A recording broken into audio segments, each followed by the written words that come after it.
Welcome to the Climate Dad podcast, where our dad, Mike Smith, unravels the complexities around climate change and makes it easy to understand and take action. All right, take it away, Dad. Hey everyone, welcome to episode 12, season 2 of the Climate Dad, the environmental podcast where we talk about and explain the news and science of climate change. I continue to be your host. My name is Mike Smith. I continue also to be the father of 2 great kids. And I also continue to be the founder of Acclimate, the climate solution where we help businesses without sustainability teams measure, reduce, report, and offset their footprint, all without having to become a climate expert and with our expert guidance and our great net zero software. Let's get started with our Climate Minute. First, good news on climate.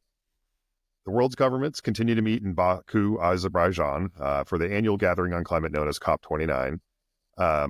There's a bit of a pall sitting over the summit based upon the expected withdrawal of the United States after the election of Donald Trump. But nonetheless, progress has been moving forward. A key sticking point on international accounting around carbon credits was a debate on how countries would count carbon offsets that were produced in one country and consumed in another, but they've now reached an agreement. This is an important unlock for the financing of sustainable projects around the globe. And it's really a key mechanism for the preservation of nature in the developing world and the finance of, the flow of finance from one country to another. On the other hand, a very sour note, 2024 is the first year in recorded history in which temperatures have exceeded 1.5 degrees Celsius above the pre-industrial average. Though this does appear to be a bit of a spike in the trend is very clear, and it is a point of evidence that the goal of remaining below 1.5 C was probably untenable from the beginning because climate models were actually being too conservative in their warming predictions, and that's just kind of unalloyed bad news. Also, in a separate piece of news, there is a concern about the collapse of the Atlantic Meridional Overturning Circulation, or AMOC, and sometimes people just call it the AMOC. The AMOC is a system of ocean currents that includes the Gulf Stream, which brings warm water north along the east coast of North America, and it keeps Europe actually pretty habitable. And then that water, when it reaches the North Atlantic, it cools, sinks, and returns into the deep oceans. And in that deep ocean, it returns back to the south. So you have this circulation that is in the vertical plane, along the surface when it's warm, deep under the surface when it's cold. However, studies have shown that we've been underestimating the sensitivity of the AMOC to a warming climate. And this has some really massive implications for weather and concerns about tipping points, but we don't appear to have crossed the tipping point of the AMOC collapsing yet. But that collapse is likely much sooner than the IPCC report estimates, with a 95% likelihood of occurrence happening sometime between next year and 2095, with the mean year projection of collapse now being narrowed in around 2050. Should it collapse, the U.S. East Coast would see about 1 meter of sea level rise through the thermal expansion of the water alone. So just the warmer water takes up more space. And this meter of rise would not include the effects from the melting of glaciers and other climate effects. Grim news indeed. And on that cheery note, that was your Climate Minute.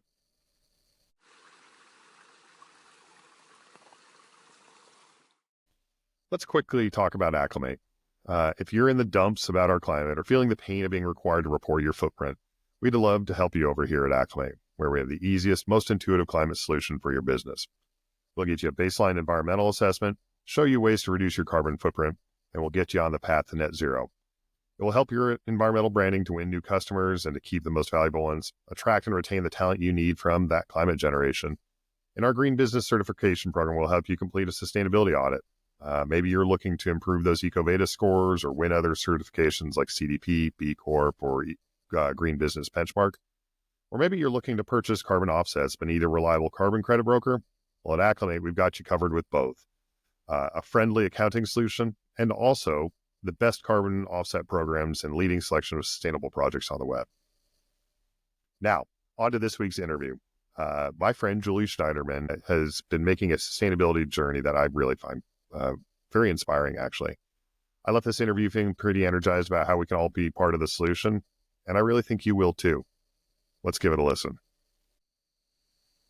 All right, on today's episode of the Climate Dad, I'm really excited to be joined by my friend Julie Schneiderman. She's the CEO and founder of EcoStiks. Those are her official titles. Amongst her unofficial titles, obviously, is a friend of mine. I've had the privilege of getting to work with her both as a client, but also as a collaborator within the promotional products industry. Another title that Julie has is Julie Upcycle, or as she's known in the biz. Julie, thanks for joining us. Oh, thank you. I really appreciate it. It's so great to be here. It's been such a joy to get to know you and be able to share our passions for the environment and the promo industry and just climate change at large. Yeah, the pleasure's all mine. So, okay, Julie Upcycle, what's that all about? Tell me. Yeah, so Julie Upcycled is a name I gave to myself even before I started my sustainability journey, recognizing that we as people are also upcycled, creating new versions of ourselves, of our old versions, into something interesting and new and creative and collaborative. And it's actually kind of what started me on my sustainability journey and my transition from doing corporate law into creating my own company around a platform for climate change. There's a lot to unpack there. Okay, So you used to be a corporate lawyer. Now you're working a promotional products industry. So first, maybe let's start with, what are EcoStiks? What do you do at EcoStiks? Okay, so yeah, EcoStiks are patches made from recycled water bottles. I actually have a couple here. They were originally designed out of my love of surfing. So the idea was I was kind of bobbing around in the ocean. I have a creative side. The vision was to decorate wetsuits, seeing them as canvases and in the ocean, but more specifically to create community and also support artists. And so for maybe 3, 5, 6 months, we started kind of product testing different versions of EcoStiks. Back then they were called patch sticks. And then we figured out that they stick on everything but wetsuits. But through that journey, I was really passionate about, one, making sure that they were environmentally friendly for the ocean, 2, that they were creating community, and 3, that we were supporting the artists and the photographers around the EcoStiks product. And so once I figured kind of what they could stick to everything but, and because they're made from reprieve out of recycled water bottles, I then kind of thought to myself that really my passion is really to create a platform for change and bring awareness to single-use plastics and the environment. And so I quickly kind of transitioned from, they started in my garage into our warehouse in the Funk Zone to really being, for me, a really platform for change around single-use plastics and single-use and awareness. And then that's our main mission vision. So EcoStiks as a brand is really just eco-conscious. Everything we do is around trying to figure out how to support corporations, nonprofits, and ambassadors to collectively work together to create change around climate. So yeah, that's kind of the story around EcoStiks. It's a little bit like a long journey. And then to kind of extend that journey and how we got connected with the promo product industry is I was invited to walk the floor at the expo for the promotional products industry in Las Vegas. And I had no idea, had a bit of a heart attack, actually a little punch to the stomach when I walked in, and did not realize, I guess not being in the industry, how much plastic there is and how much plastic waste there potential is in the promo industry. So then I did a lot of research and got really passionate about trying to figure out how we could use our EcoStiks to make change.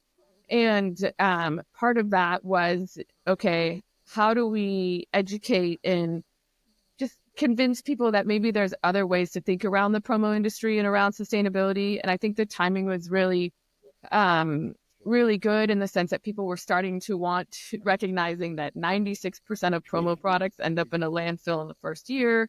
You get a product, you literally take it in your hand and you put it in the trash. It wasn't representing the brands well. It wasn't representing our planet well. And so EcoStiks and myself personally, as Julie Upcycled, has got integrated into the promotional products industry and creating our EcoStiks as a way of like rethinking. One, you can, it's made from recycled materials. So we're trying to bring awareness. It helps the brand bring awareness to that. 2, you can use our EcoStiks to rebrand like old branded products. So instead of putting it in the landfill, put an EcoStiks patch on top of it. And then you can reduce you can lengthen actually the time of which you keep it without putting it in the landfill. Right. And then the last thing is that we discovered that our EcoStiks patches can actually be used for repair. So you can use our patches to patch holes. You can use them to packed luggage, tents, like sleeping bags, things in the outdoor industry. So again, another way of keeping products out of the landfill faster. And those were kind of our main missions around the promo industry. Got it. Yeah, I can attest to that. Actually, at the last time I saw you, you gave me a patch for climate action, which I really appreciated, and it's something I'm going to use to repair my ski coat. I tore it a little bit while I was skiing through the trees last year, and it's a great coat other than a small tear, and so fix it up. Absolutely, reduce, reuse, recycles. You know, the big three for the R's there, right? And so keep reusing it. Yeah.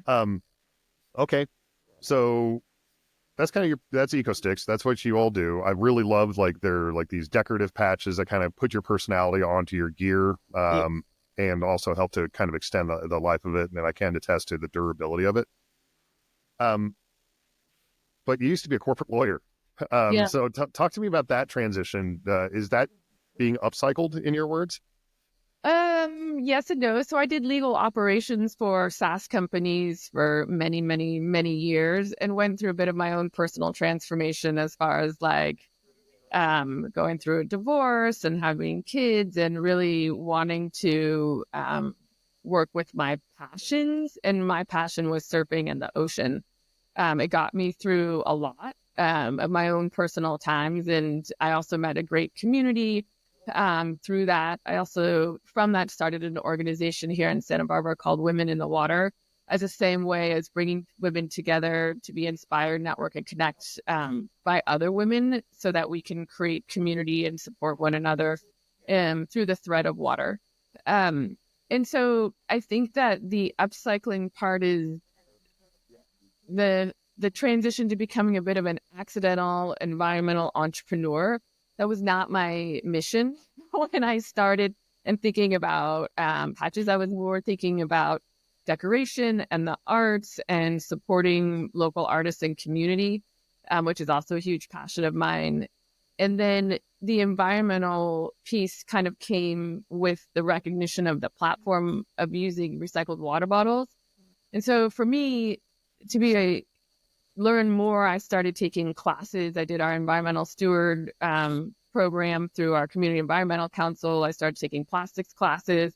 I needed to educate myself about what was going on in the industry. Same thing with the promotional products. I got really ingrained with helping and working and connecting with other big players in the promotional product industry. I think the bottom line is I just care. And so, it was just part of this transition, and I'm still growing and learning all the time. I will say, I think one of the things that was a challenge at first is that I'm not a perfect environmental advocate. And I think that's one of the challenges with other, I feel like people too, is that if they don't feel perfect and they don't participate. And I think that there maybe was a swing where it felt like you had to do all of these things to be considered an environmental activist. And I think where I really realized is that kind of small waves make big waves. The kind of concept is that we can do little things each day, but in collective collaboration with others, we have greater impact. And so I just felt more comfortable about being and participating in climate change, knowing that, and that I wasn't alone, and that we could connect with others, and we could all work together and share, and no judgment. We're all just trying to do the best we can. But I just wanted to do it in community. I love that. In my time in the military, I was in the Navy, obviously, but the Marines have a saying that a perfect plan later is not as good as a good plan executed today, right?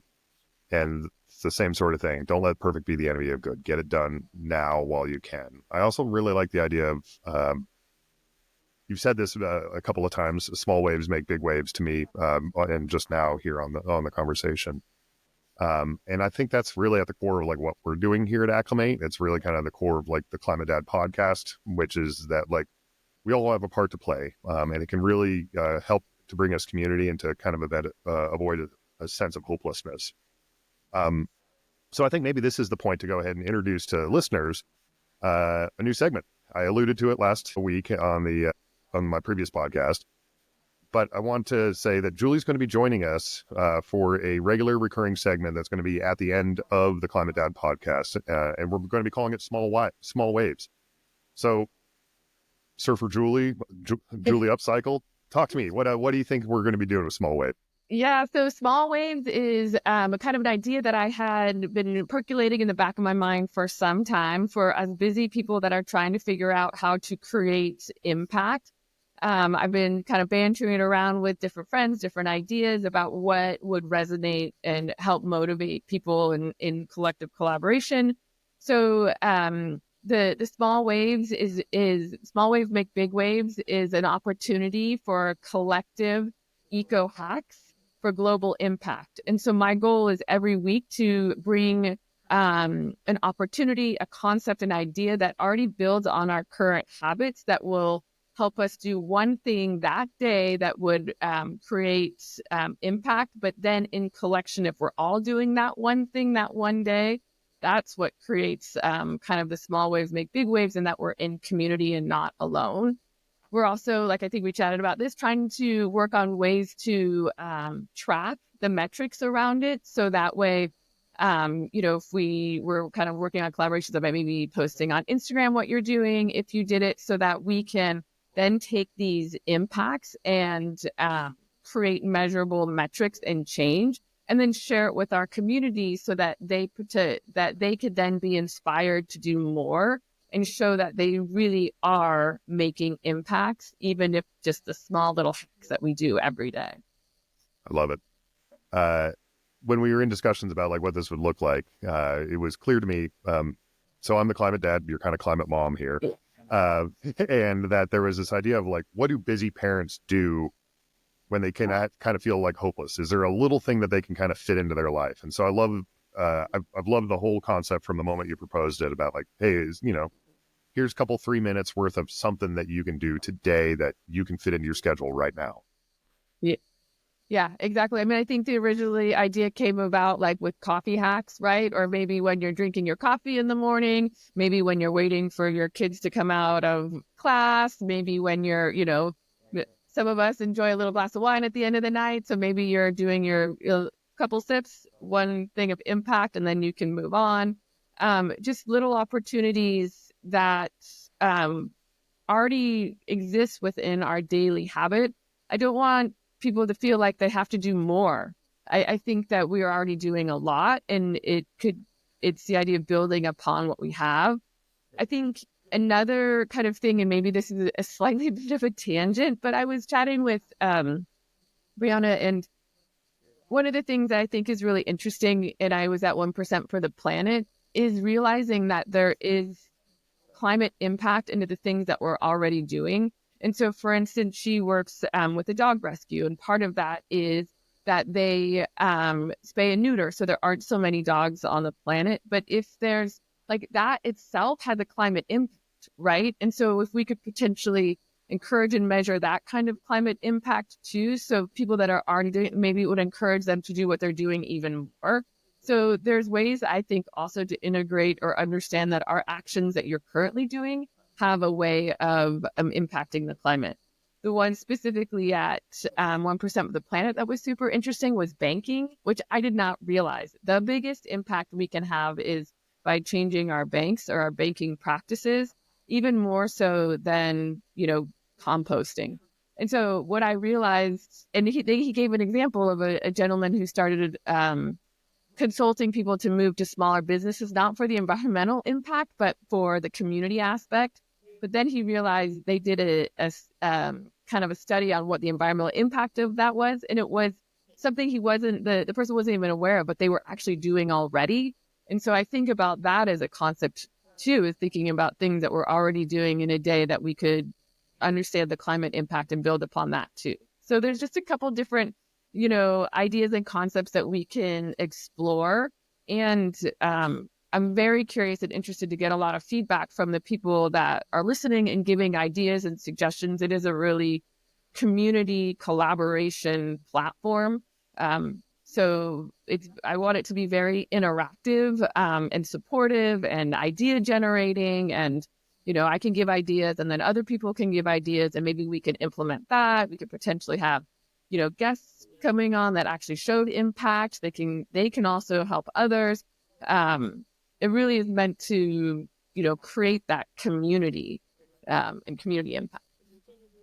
I think that's key. It's a big part of why we built Acclimate, which is that there are billions of climate decisions that happen every day by people that aren't sustainability experts. And you don't have to be a sustainability expert. You just have to care a little. And a little bit, those small waves pile up to make bigger waves. The Brianna that you mentioned earlier is Brianna Matzi, who's a mutual friend of ours and a sustainability leader within the promotional products industry. She works at St. Regis Group. On the sense of community and maybe kind of that sense of hopelessness, there's, if you're a climate first voter, there may be a sense of hopelessness right now. What do you think about like where we're at? I think we chatted a little bit about this too. I think we're in no different place than we were before in some ways, in the sense of, I think climate impact will and always start at the community level. And so if we continue to connect within our communities and build on that, that's what is ideally in the future going to create change. That's always been my passion. I think people have said this before. You can't vote for climate change anymore. It's really about your actions behind it. And so I think I know we're all devastated. Some of us are devastated by recent actions, but I do feel like, keeping that community, that creativity, that, community impact, that's what's going to ultimately create the change that we need.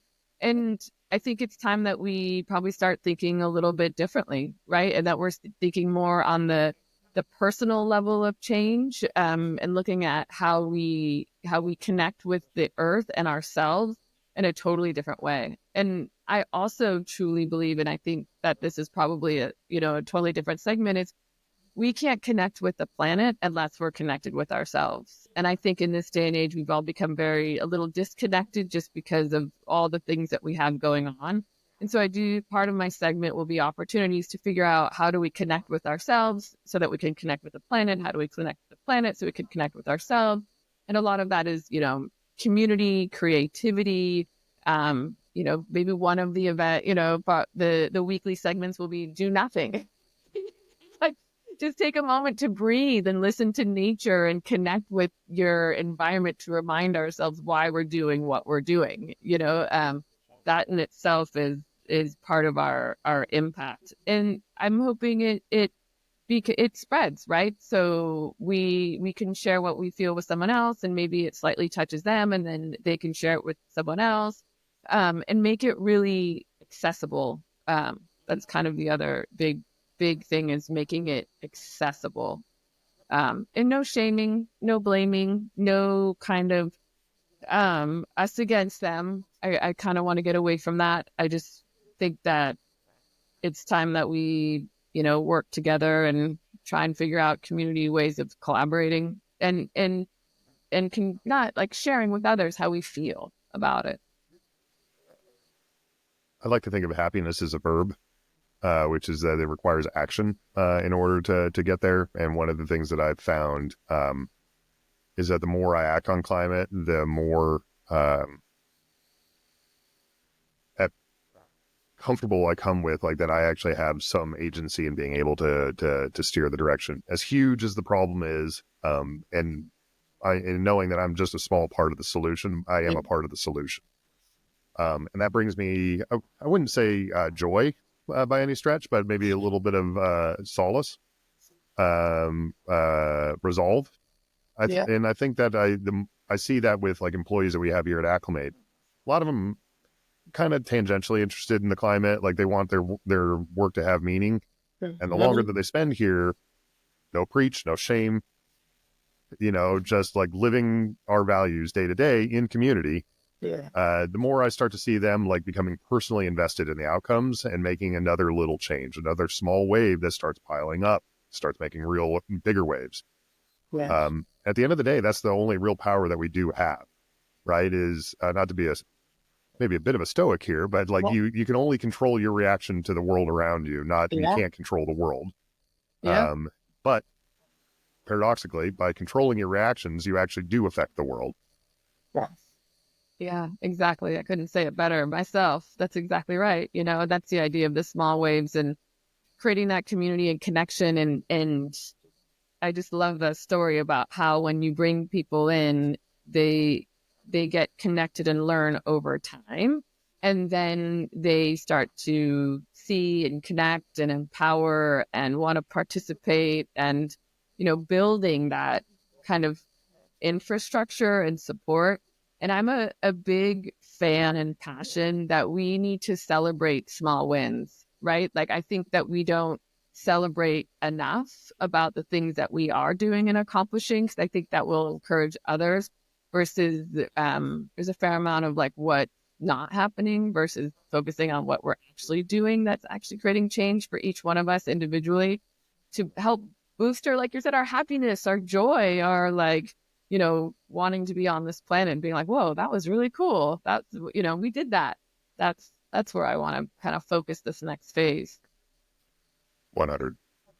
Yeah, we only have so many sunrises. Yeah, I couldn't agree with you more. And it feels like these day and age, yeah, it's really even more important than ever to celebrate the sunrises.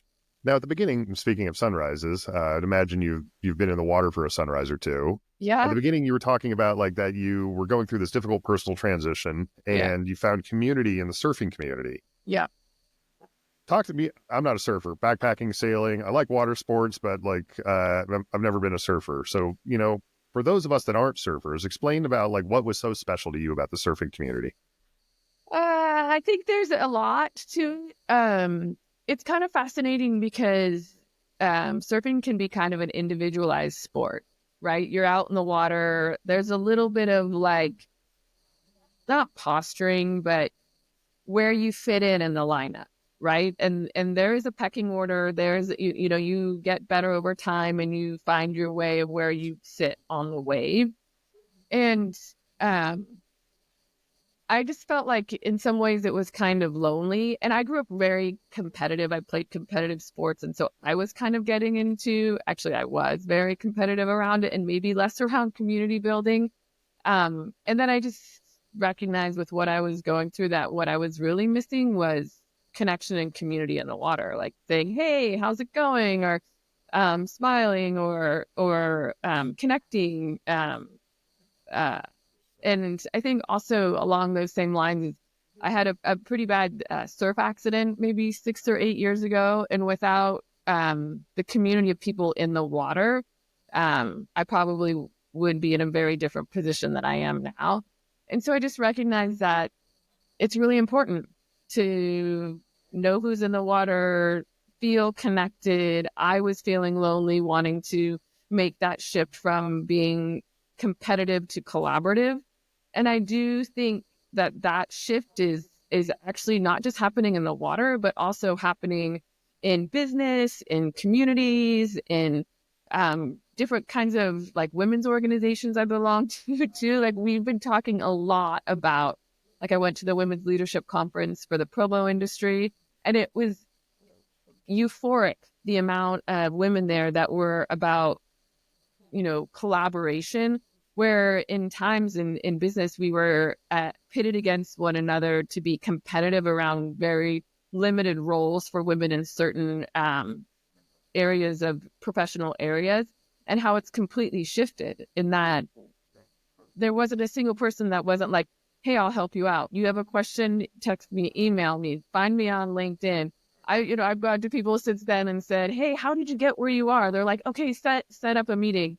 Suzanne Simpson, who is at was there, is been an amazing mentor, and she is like an environmental steward in the promo industry. And it was just instant. We made an instant connection. And then she's like, set time up on my calendar. I want to help you. I want to figure out how to support you in EcoStiks and sustainability in the promo industry. There was no competition. It was just like, let's figure out how we're going to do this.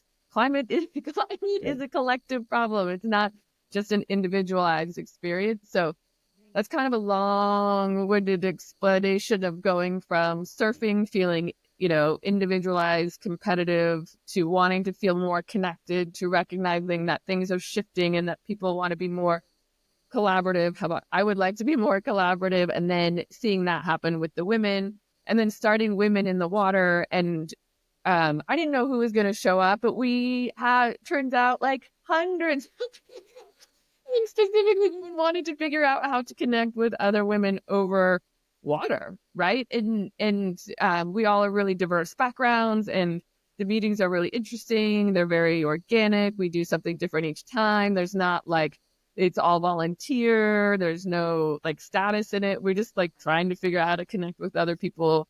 And the same thing with Women in the Water. It has one piece around education. We always bring in an environmental nonprofit, and then we do networking and find ways to, collaborate, connect, and support one another. So I guess that's kind of been my shift in how it would apply to today, from the water into what EcoStiks and Small Waves is. If I may suggest, it sounds like you upcycled your mentality. Not so much your career as much as your view on the world. I don't know. You just gave me goosebumps. I think you're exactly right. I don't know if I made that connection. It's been a wild 6 years, of seeing a lot of my own personal growth and transformation, and thinking like, oh my gosh, I can't even believe how I got here, and doing the thing that I absolutely love with the people that I love and the passion that I have that I didn't even know existed. But when you're on the right track, when you wake up every morning and you're just stoked, like, this is what I get to do. These are the things that the people I get to connect with, the products I get to support, the organizations, the people I get to meet. So yeah, I really appreciate what you're saying about my mentality being upcycled. It wasn't like that so much before. I was definitely more competitive. Yeah, just I think we all grow through those points of maturity and growth. And I think maybe for the listeners at home that are listening to this, and if some part of that story didn't resonate with them, whether it's surfing or gender or the promotional industry, take that part out, take all of them out. Wherever you are, I think that there's this opportunity for finding community, finding people that are like you, finding a way to upcycle your mentality, if you will, and to grow and to make impact. One of my conclusions from this election is that America is pretty broken right now, and much of the world is too. And as somebody in business who has to do like a SWOT analysis, strengths, weaknesses, opportunities, and threats, sometimes you come to realize that problems are actually opportunities. And I think that this is an opportunity for us to rebuild all the institutions of our world for the 21st century. And that we've been clinging on to the past a little too much, and it's time to rebuild it. And I think that starts very locally, and it starts at a very human level, and it starts with individuals forming bonds over the things that they care about and where they work. So, Julie, I find you inspirational. So thank you for being that example.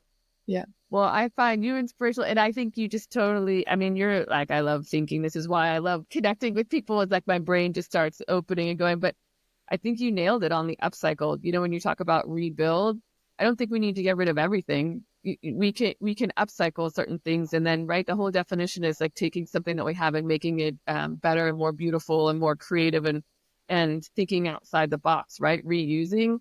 And so I like this idea of like upcycled mentality that you're talking about, that we can all do that with what we have, and especially in these current times, and, keep the things that we like, but then upcycle the mentality and the mind about moving forward. That's kind of, I'm digging that like way of thinking. It's always great to have a conversation with you. Yeah. I think that's where we need to stop.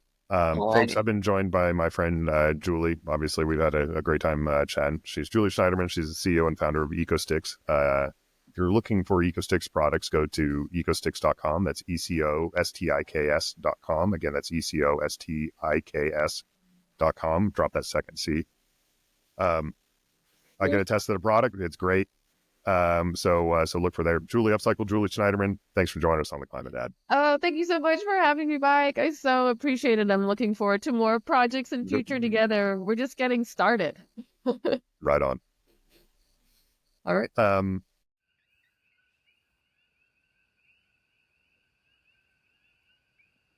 I'm glad that Julie Upcycle changed her mentality, aren't you? I think we all can too. We can all be part of that solution. And I'm really glad that Julie's going to be a regular contributor. But before we get to Julie's first small wave, I want to hear from you. Go to acclimate.com or send an email to theclimatedad@acclimate.com to submit a question for me or the show or to Julie. Again, Acclimate, as always, is spelled ACLYMATE. If your business needs help measuring, reducing, reporting, or offsetting your company's climate footprint, please reach out to my team at Acclimate, and we're going to get you set up with the best, most affordable, and easiest climate solution out there. I'll be back next time with a breakdown of all things climate and with another guest. Make sure to subscribe to The Climate Dad where you get your podcasts and to share, like, and comment on social media. I'd really appreciate it. I'm Mike Smith. You've been listening to The Climate Dad, and here it is, your small wave of the week.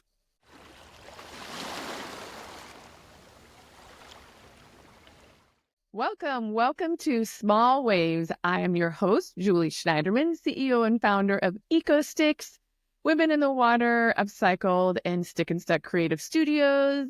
Our weekly segment is a 3-minute hack for global impact for busy folks like you and me. This is a learning opportunity for all of us. Many years ago when I started EcoStiks, one of the things that I recognized is I wanted to create change, but I didn't know how. We learn a lot, we're educated, we get a lot of information, but how do we turn that information into actionable impact that we can integrate into our daily busy lives? So I'm here with you learning along the journey as far as figuring out different kinds of hacks that we can do each week. You can find us on TikTok and Instagram under Climate Dad and Small Waves Make Big Waves for ideas in the future. But I thought we would start this podcast off with our first hack. Is by Dr. Ayanna Johnson. It's for us to discover what is our climate change sweet spot. So my goal around climate change is that we want to make it fun, easy, sustainable, creative, and doing the things that bring us joy. So if you guys are familiar with the Venn diagram, it is a 3-circle diagram in which all of the circles intersect in one spot. So what Dr. Ayanna Johnson suggests is you create your Venn diagram. One that says what brings you joy, what work needs doing, and what are you good at. So think about those 3 things in your mind while you're having your coffee, while you're driving to school, while you may be chatting with your girlfriends or friends, maybe sipping on a glass of wine. And where those 3 sweet spots exist is your climate action goal. This is where you want to be to make a difference in a positive and healthy and productive way. So for mine, I was doing my goal this morning while I was having my coffee, and I discovered what brings me joy. Bringing joy, helping others, educating people, getting people connected, learning about the environment, trying new things, doing things differently. That's what brings me joy. We know what the work needs to be doing on my end. I'm bringing awareness to single-use plastics, creating community, creating sustainability around creativity. That's the work that I know that needs to be doing. Also decreasing anxiety in these times of transition. And then what am I good at? I'm good at bringing people together. I love networking. I love collaborating. I love sharing of ideas. I love creating platforms. And so this is where my sweet spot came into and my idea of coming up with this weekly podcast. So that is your weekly hack. So I encourage you to do the same thing while you're having your coffee. And I want to know more about what you're thinking. So make sure you message us and tell us about what your climate change sweet spot is. Next week, we're going to get into the nitty-gritties of some real specific hacks that we can do that hopefully align with your climate change goals. And collectively, if each one of us does one thing each day, we together globally, we could all make a difference. And so that's the reason of Small Waves Make Big Waves. I hope you enjoy this 3-minute hack. We'll continue to do it. I can't wait to see you next time. Thanks for joining us, and we look forward to hearing you soon. Bye.